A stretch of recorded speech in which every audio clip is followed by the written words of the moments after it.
ពេលខ្ញុំខូចចិត្តឬមួយមេដឹងថាខ្ញុំឈឺចាប់គ្មាននាងណាដឹងថាខ្ញុំមានវិបត្តិ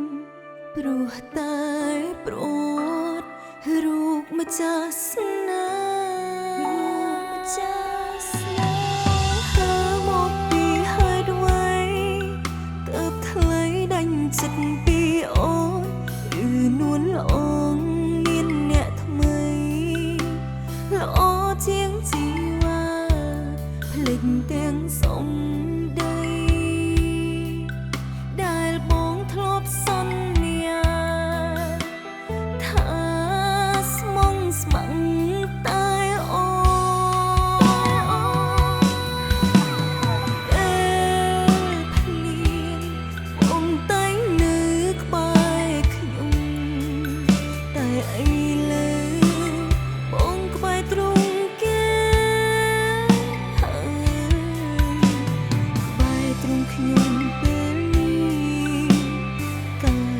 ចាប់ឥតស្បាយហើយគ្មាននាងណាឡើយអាចដឹងថាខ្ញុំឈឺប៉ុណ្ណា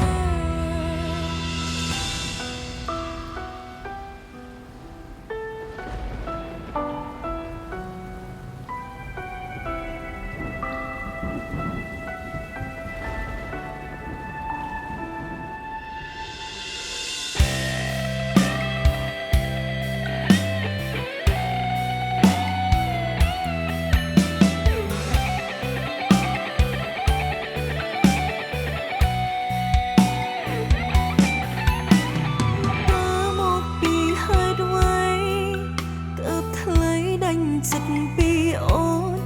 ឬនួនល្អងមានអ្នកថ្មីល្អជាងជីវ៉ាភ្លេចទាំងសំដី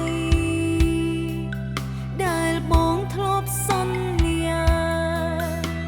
ថាស្មងស្ម័គ្រតែអូ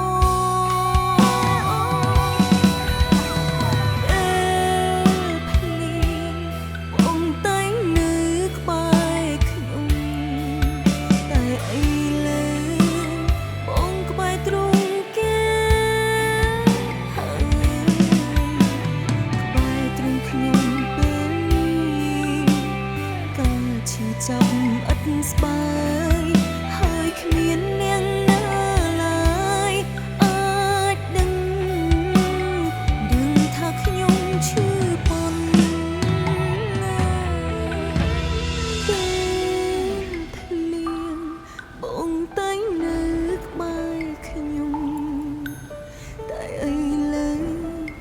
បងក្បែរទ្រង់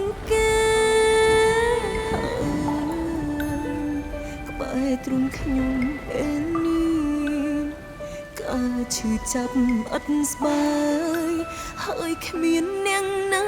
ឡើយអាចដឹងថាខ្ញុំឈឺ